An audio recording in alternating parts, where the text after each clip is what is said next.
السلام علیکم ورحمۃ اللہ وبرکاتہ۔ میں ہوں اکمل احمد صدیقی، اور بات یہ ہے کہ اس وقت الحمدللہ ذوق مدینہ ٹریول اینڈ ٹورس کا قافلہ مدینہ منورہ کی زیارات کے لیے آیا ہوا ہے، اور اس وقت ہم موجود ہیں مسجد قبلتین میں، دو قبلوں والی مسجد جہاں پر مسلمانوں کا قبلہ تبدیل کیا گیا۔ ظہر یا عصر کی نماز کے دوران 2 رکعت ہو چکی تھی، اگلی 2 رکعت کے اندر حضور علیہ الصلوۃ والسلام نے رخ کو پھیر لیا مسجد اقصیٰ سے مسجد حرام کی جانب۔ یہاں پر وہ دونوں قبلے موجود ہیں، دونوں قبلوں کی نشاندہی کی گئی ہے، اور آج الحمدللہ ہمارے زائرین نے، تمام احباب نے یہاں اس مسجد کی زیارت کی ہے۔ قرآن مجید میں اس واقعے کا مکمل طور پر دوسرے سپارے کے اندر ذکر موجود ہے کہ کس طریقے سے حضور علیہ الصلوۃ والسلام یہاں تشریف لاؤ، کس طریقے سے آپ دوران نماز آسمان کی طرف دیکھ رہے تھے، اور دوران نماز ہی وحی نازل ہوئی اور آپ نے قبلے کو تبدیل کر لیا، اور آپ کے ساتھ ساتھ باقی تمام صحابہ کرام نے بھی قبلے کو تبدیل کر لیا۔ آج بالخصوص مسجد قبلتین میں جب بات ہو رہی ہے پہلے قبلے کی، یعنی قبلہ اول فلسطین کی مسجد اقصیٰ کی، تو ہم یہاں دعا کرتے ہیں بالخصوص اہلیان فلسطین کے لیے، غزہ کے مسلمانوں کے لیے، اللہ کریم ان کا خاص کرم فرمائے، مسلم حکمرانوں کو غیرت ایمانی عطا فرمائے۔ اس وقت غزہ کی جو صورتحال یقینی طور پر وہ ناقابل بیان ہے۔ ہم لوگ اس وقت مدینہ منورہ میں موجود ہیں، لیکن مستقل بحیثیت مسلمان ہمارے دل، ہماری روح غزہ کے مسلمانوں کے ساتھ ہے، لیکن ہم مجبور ہیں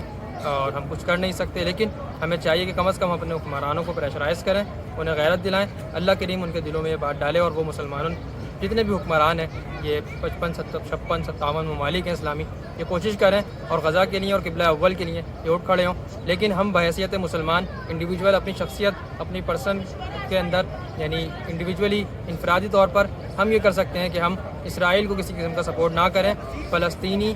مسلمانوں کی حمایت میں ہم اس طریقے سے کھڑے ہو سکتے ہیں کہ ہم اسرائیل کی تمام تر پروڈکٹس کا بائیکاٹ کریں۔ اسرائیلی اکانومی کو ہماری جانب سے روپے کا بھی فائدہ نہیں ہونا چاہیے۔ ہم کوشش کریں پیپسی، کوکا کولا، 7 اپ، میکڈونلڈ، KFC، اسٹار بکس، فلاں جتنی بھی اسرائیلی کمپنیز ہیں، ان کا مکمل طور پر بائیکاٹ کریں۔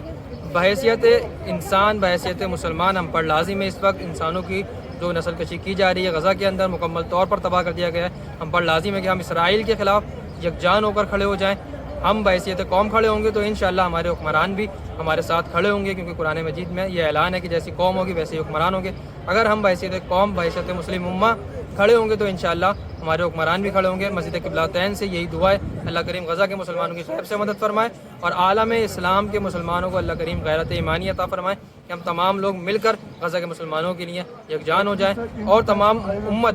یکجان ہو کر فلسطین کے لیے، قبلہ اول کے لیے، اور بیت المقدس کے ساتھ ساتھ بیت الحرام یعنی مسجد حرام اور مدینہ المنورہ کے لیے یکجان ہو کر کھڑی ہو جائے۔ امت مسلمہ کو اللہ رب العالمین یکجہتی عطا فرمائے۔ بہت ساری دعاؤں کے ساتھ اجازت دیجیے۔ السلام علیکم ورحمۃ اللہ وبرکاتہ۔